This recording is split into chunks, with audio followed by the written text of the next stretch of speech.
my mum's 2008 BMW 3 Series E92 convertible. I'm going to do a walk round / review of the car, what I like about the car, what I change, and sort of just a review of how good the car is. Right, let's get to it. Okay, so starting with the front of the car, the E92 is probably my favourite shape of BMW. It's the shape I was going to get, if I was going to get one.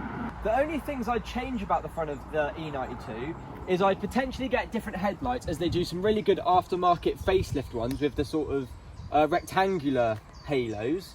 I'd change the yellow lights for LED lights if I was keeping the headlights standard, just to make them look a bit better. I've already spoken to my mum. She wants to get some 4D plates with the plastic and gel, as the current ones just look a bit standard and boring. But as a sort of general look of the car, the E92 is a very good looking car. I really like the shape. It's the 320i, which is the 4-cylinder petrol non-turbo engine. For what she needs, it's perfect. You know, it's a perfect runaround. The only thing I'd say is it's very good at what it does. Being a 4-cylinder petrol is very simple, reasonably economical. But if I was going to have this shaped car, I'd have the coupe and not the convertible, and I'd probably have a 330i or 335i, which is the 6-cylinder petrol and then 6-cylinder twin turbo petrol. 6-cylinder petrol engine, just because it's got a bit more power, but it's perfect for my mum, the 320i engine, and it's a very good engine, very reliable.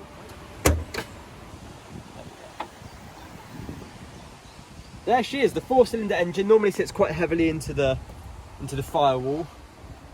The 6 cylinders all come out a bit further, but yeah, it's the engine of the beast. The 4-cylinder, I think it's 170 horsepower as standard.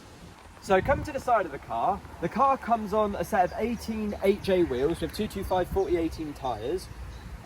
They're quite, for standard, you know, wheels, they're actually quite good looking wheels. They're very nice wheels. It also comes with the black, I think it's like a dark edition or a black edition, which means all the trims have all been tinted black as standard, which is nice. So it just gives the car that sort of sleeker look. So as standard, BMWs all come with blue tinted mirrors, which is quite executive. But it's each to their own if you like it or not. But yeah, it looks quite cool. So the only thing I change on the side of the car is probably these faded indicators. I just get them either renewed with clear plastics or get them blacked out and have some cool sequential indicators. And maybe tint the windows a bit more. But it's very lovely. It's a very nice car. It looks very sleek. It sort of complements each other. Maybe go for some black wheels as well. Coming to the back of the car, it's, yet again, I love this shape. This E92 shape is a very good looking car. The only things I'd add is I'd probably add a little lip spoiler, change the number plates to 4D plates, and maybe get a different aftermarket exhaust, as that just looks a bit old and a bit used at the moment, because, you know, it's a 12-year-old car, so it's just probably a bit aged so far. But it's just such a good looking car. Everything just flows so nice. If I was going to have the car, I'd have the coupe, not the convertible, but that's obviously personal preference. But it just looks, it's a lovely looking car. So this is the interior of the BMW. It's quite nice and modern. Considering it's a 12-year-old car, it still looks really nice and modern, you know, updated. BMWs are notorious for having very nice interiors. It looks very good. And Mum's gone for the all leather look, which looks nice and makes it look very clean. So I guess the only thing left to do is to drop the top.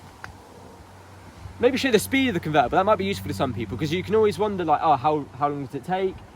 If you're suddenly caught in a patch of rain, how quickly can you put it up? I don't think you can put it up moving. I think you have to be stationary for this roof to go up and down.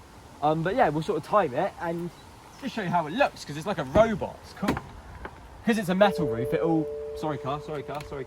So the engine has to be on to close the roof and open it. Oh, jeez, that went right my arse. Right, so to put the roof down, you've got to push the key into this little clip here. There we go. And then you've got to turn the car on, which means putting your foot on the brake and then pressing the start button. Right, and then once you've done that, you just hold this one up, I believe.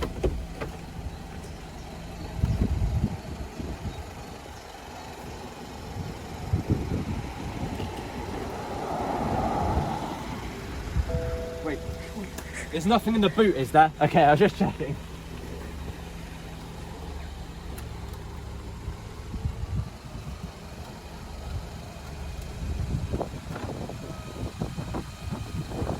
There we go, and the car is a convertible.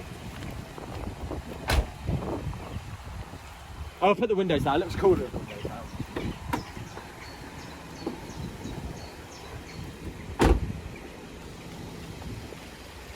It really does transform the car, it looks so cool like that.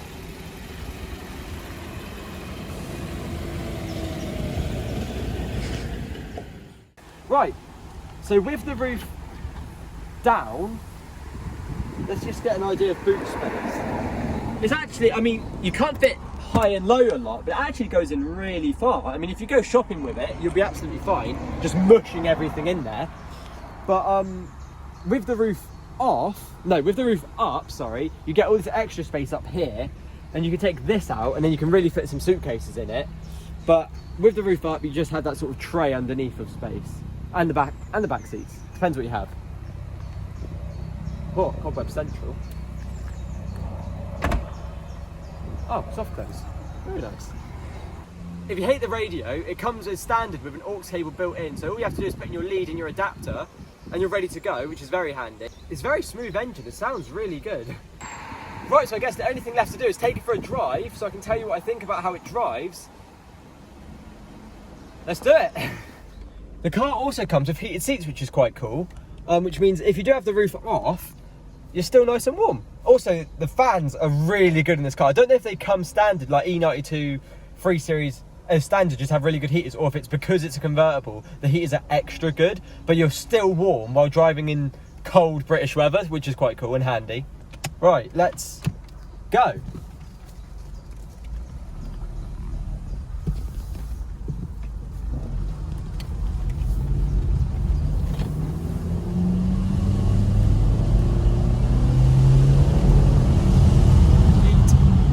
So first impressions of the 4-cylinder petrol engine, really responsive. So like if you put your foot down, it drops a gear and it does go quite well.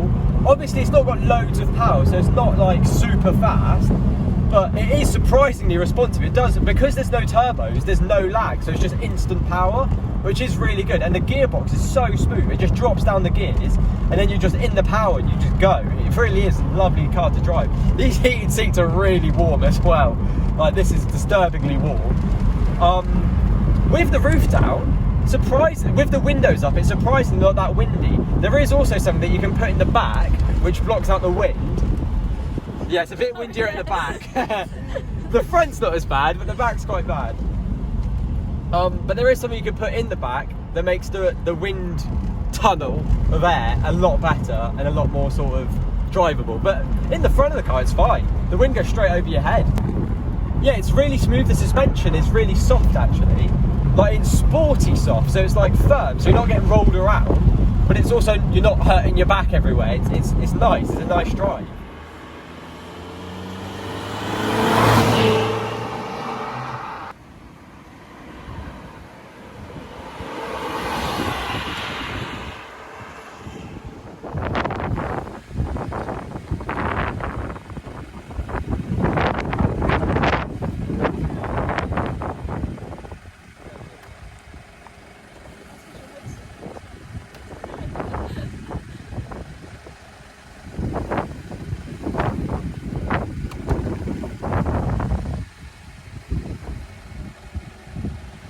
Right, so my review, or my opinion, on my mum's E92 BMW 3 Series. It's a lovely car to drive, and it looks lovely. It's really tidy.